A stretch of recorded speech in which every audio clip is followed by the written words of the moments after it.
Hello guys, నమస్తే. నేను మీ mister X. Welcome to our YouTube channel. వీడేంటి అంత బాగుంటుందనే వాయనాడ్కి వెళ్ళొద్దని తమ్నైల్ పెట్టాడు అనుకుంటున్నారా? చెప్తా. నేనేం నమ్ముతానంటే unplanned trips are most memorable trips అని నమ్ముతా. చాలాసార్లు అదే జరిగింది కూడా. సో లాంగ్ వీకెండ్ వచ్చింది. ఎక్కడికి వెళ్దాం అనుకుంటే మా మైండ్లోకి 3 ప్లేసెస్ వచ్చాయి: Ooty, Kodaikanal and Chikmagalur. But start అయిన తర్వాత మా మైండ్లోకి ఇంకొక కొత్త ప్లేస్ వచ్చి పడింది, అదే వాయనాడ్. సో వాయనాడ్ వెళ్దామని డిసైడ్ అయ్యాము. ఇంకా అక్కడ నుంచి స్టార్ట్ అయిందండి అసలైన రచ్చ. మేము స్టార్ట్ అయ్యేసరికి ఒక 6:37 అయింది. అది వీకెండ్. ఇంకా ట్రాఫిక్ ఎలా ఉంటుందో తెలిసిందే కదా. వెంటనే ఒక షాపింగ్ మాల్లోకి దూరేసి చిన్న షాపింగ్ ఉంటే కంప్లీట్ చేసుకుని స్టార్ట్ అయితే అయిపోయాము. అవుట్స్కట్స్ వచ్చేసరికి 9:30-10 అయింది. ఇంకా డిన్నర్ చేసి బెంగళూరు అయితే స్టార్ట్ అయ్యాం. అక్కడ నుంచి బెంగళూరు వచ్చేసరికి మార్నింగ్ 5:30 ఆర్ 5:15 అరౌండ్ అయినట్టుంది. మా ఫస్ట్ స్టాప్ వచ్చి బందిపూర్ రిజర్వ్ ఫారెస్ట్. అక్కడ టైగర్ సఫారీ చేద్దాం అనుకున్నాము. మాకు బందిపూర్ రీచ్ అయ్యేసరికి 9:15, 9:20 అయింది. బట్ సఫారీ వచ్చి 6 to 9 వరకునే ఓపెన్ ఉంటుందంట. అక్కడ పడిందండి మాకు ఫస్ట్ బ్రేక్. సరే, నెక్స్ట్ మాకు వెళ్ళే రూట్లోనే మధుమలై టైగర్ రిజర్వ్ ఉంది. సరే, అక్కడ టైగర్ సఫారీకి వెళ్దాం కదా అనుకున్నాం. ఇక్కడ గార్డ్ ఏమన్నాడంటే మధుమలైలో టైమింగ్ రిస్ట్రిక్షన్స్ ఏం లేవు సార్, మార్నింగ్ నుంచి ఈవినింగ్ వరకు ఓపెన్ ఉంటుంది అన్నాడు. సరే, చాలా టైం ఉంది కదా అని చెప్పి ఇక్కడ కొంచెం ఫ్రెష్ అవుదాం కదా అని చెప్పి ఫ్రెష్ అయ్యి స్టార్ట్ అయ్యాము. అదండి మేము చేసిన తప్పు. అతను అంత కాన్ఫిడెంట్గా చెప్పాడు కదా అని సర్లే చాలా టైం ఉందని చెప్పి పాటలు పాడుకుంటూ దిక్కులు చూసుకుంటూ స్టార్ట్ అయ్యాము. మధుమలై రీచ్ అయ్యేసరికి మాకు 11 అయింది.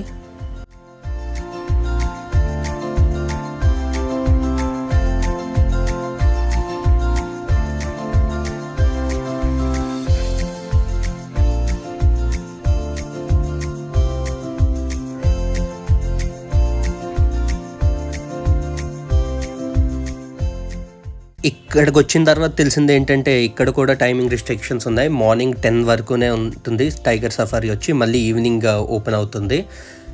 అండ్ ఇంకొక బంపర్ ఆఫర్ ఏంటంటే ఈరోజు ఊటీ సైడ్ గవర్నర్ ఎవరిదో విజిట్ ఉందంట. సో దానివల్ల రోడ్స్ అన్నీ బ్లాక్ చేసి ఉన్నాయి. చెప్పా కదండి, ట్విస్ట్ మీద ట్విస్ట్లు అన్నమాట, మామూలుగా లేదు. ఇంకా చేసేదేం లేక ఏమైనా తిందాం కదా అని చెప్పి టైగర్ రిజర్వ్ ఎంట్రీ గేట్ దగ్గర ఆగాము.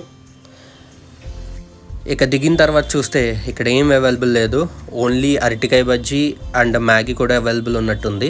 అండ్ చెప్పే కదా మీకు రోడ్స్ బ్లాక్ చేశారని, ఆ రూట్లోకి వెళ్తే ఏదో హోటల్ ఉందంట, వాళ్ళైతే ఫుడ్ సర్వ్ చేస్తారంట లైక్ కొంచెం బెటర్ టైమింగ్స్లో.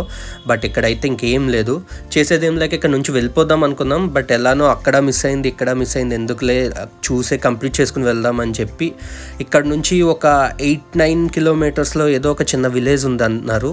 అక్కడైతే ఫుడ్ అవైలబుల్ ఉంటుంది అన్నారని సర్లే ట్రై చేద్దాం. ఇన్ కేసు అక్కడ కూడా ఫుడ్ అవైలబుల్ లేకపోతే అక్కడ నుంచి డైరెక్ట్ వాయనాడ్ వెళ్ళిపోదాం అనుకున్నాం.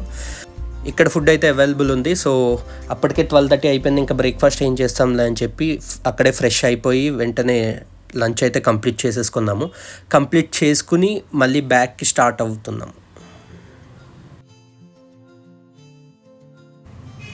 ఏదైనా హ్యాపీనెస్ ఉంది అంటే వెనక్కి వచ్చే దారిలో మాకు చాలా యానిమల్స్ కనిపించాయండి, లైక్ ఎలిఫెంట్స్, పికాక్ ఇలాంటివి. ఇంకా వెనక్కి వచ్చి 4 అయింది కదా అని టైగర్ సఫారీలోకి వెళ్ళాము. అండ్ ఇక్కడ వచ్చి టైగర్ సఫారీలో 3 కేటగిరీస్ ఉన్నాయి: జీప్, బస్ అండ్ జిప్సీ. నా సజెషన్ అయితే instead of going with bus, jeep కానీ జిప్సీ కానీ ప్రిఫర్ చేయండి, ఎందుకంటే మీకు విజిబిలిటీ బాగుంటుంది. బట్ చెప్పాను కదా, ఇప్పటి వరకు అయితే మాకు ఏది బెటర్గా జరగలేదు అని. బికాస్ ఆఫ్ పీక్ సమ్మర్ లోపలైతే కంప్లీట్ చెట్లు కూడా ఎండిపోయి ఉన్నాయి. మాకు ఏ యానిమల్స్ కనిపించలేదు, ఏమీ లేదు లోపల. సో జస్ట్ ఏంటి అంటే లోపలికి వెళ్ళి ఒక వాటర్ ఫాల్ దగ్గర అయితే స్టాప్ చేశాడు, ఇప్పుడు మీరు వీడియోలో చూస్తున్నారు కదా. సో అది కూడా ఏదో లైట్గా చిన్న వెరీ స్మాల్ వాటర్ ఫాల్, అది కూడా జస్ట్ మీకు చాలా దూరం నుంచి చూపిస్తారు. లైక్ అదొక్కటి చూసి వెనక్కి వచ్చామన్నమాట.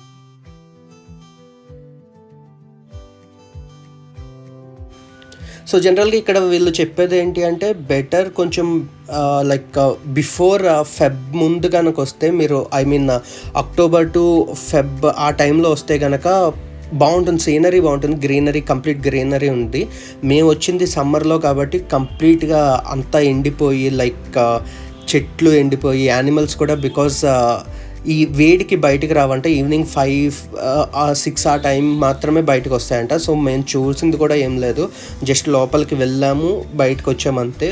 లైక్ అంతకుమించి జరిగింది ఏం లేదు. బట్ నిన్నైతే ఒక పులి కనిపించిందంట ఇక్కడ వచ్చిన వాళ్ళకి. సో లైక్ వీళ్ళకి ఒక టేబుల్ ఉంది, లైక్ టైగర్ సఫారీ ఎంట్రన్స్ ఉంది అన్నాను కదా, ఎక్కడైతే టికెట్ కౌంటర్ ఉందో అక్కడ వీళ్ళు లిస్ట్ అవుట్ చేస్తున్నారనమాట. లైక్ ఈ రోజు ఇన్ కేసు వీళ్ళకి ఏదైనా రోజు ఏదైనా యానిమల్ కనిపిస్తే, సో ఆ యానిమల్ని ఎన్ని యానిమల్స్ కనిపించినాయి అని చెప్పి అక్కడ నోట్ చేస్తుంది.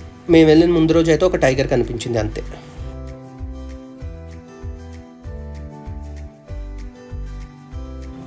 ఇంకా అక్కడ నుంచి వాయనాడ్ అయితే వెళ్ళిపోయాము. వాయనాడ్లో ఒక రెస్టారెంట్ ఉంది, జూబ్లీ అనే రెస్టారెంట్. అందులో ఫుడ్ అయితే చాలా బాగుంది. ఇన్ కేస్ మీరు వాయనాడ్ వెళ్తే ట్రై చేయండి. సో డిన్నర్ కంప్లీట్ అయిన తర్వాత మేము దానికి ఆపోజిట్లోనే ఒక హోటల్ ఉంటే అందులో చెక్ ఇన్ అయ్యాము. నైట్ స్టే చేసిన తర్వాత మార్నింగ్ లేచేసరికి మాకు 10-10:30 అయింది. సో బ్రేక్ఫాస్ట్ బయటనే బ్రేక్ఫాస్ట్ కంప్లీట్ చేసుకుని ఎక్కడికన్నా వెళ్దాం కదా అని ప్లేసెస్ చూసిన తర్వాత మాకు తెలిసిన ఇంకొక ట్విస్ట్ ఏంటంటే, Monday all places in Wayanad are closed. అంటే లైక్ ఏదైతే సైట్ సీయింగ్ ఉన్నా అన్నీ క్లోజ్ ఉన్నాయి. సో ఇంకా చేసేదేం లేక ఎలాగనో లంచ్ టైం అయింది కదా, వేరే మంచి ఫుడ్ అన్నా తిందాం కదా అని చెప్పి అక్కడ నుంచి 1980 అని ఒక రెస్టారెంట్కి వెళ్ళాము. సో 1960 అనేది ఒక complete Kerala, authentic Kerala style restaurant. వాళ్ళ అంబియన్స్ కానీ ఫుడ్ కానీ కంప్లీట్లీ కేరళ స్టైల్లో ఉంటుంది. మీకు ట్రై చేయాలి అనుకుంటే కేరళ స్టైల్ ఫుడ్ తినాలి అండ్ వాళ్ళ అంబియన్స్ లైక్ వాళ్ళ ఓల్డ్ స్టైల్ ఆఫ్ బిల్డింగ్స్ అది ఎలా ఉంటాయి అని నేను చూడాలనుకుంటే మీరు అక్కడికి వెళ్ళి ఫుడ్ ట్రై చేసి ఎక్స్పీరియన్స్ చేయొచ్చు.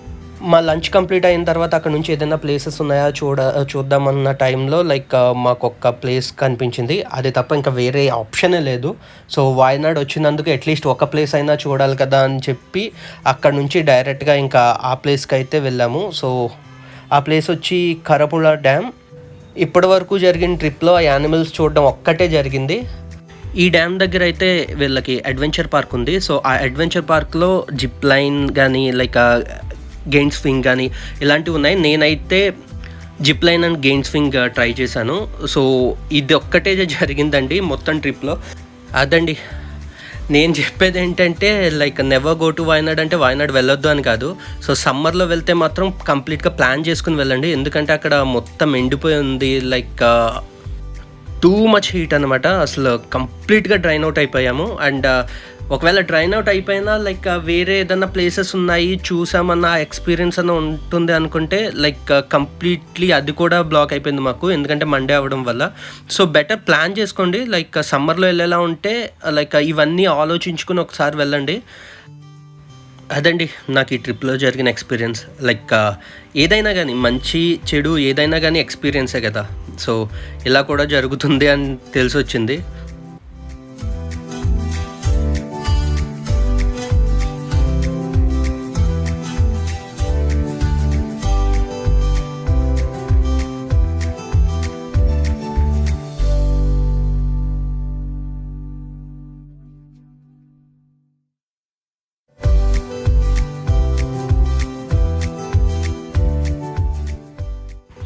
అంతే guys, thanks for watching. Please do like, share, subscribe and గంట కొట్టడం మర్చిపోకండి.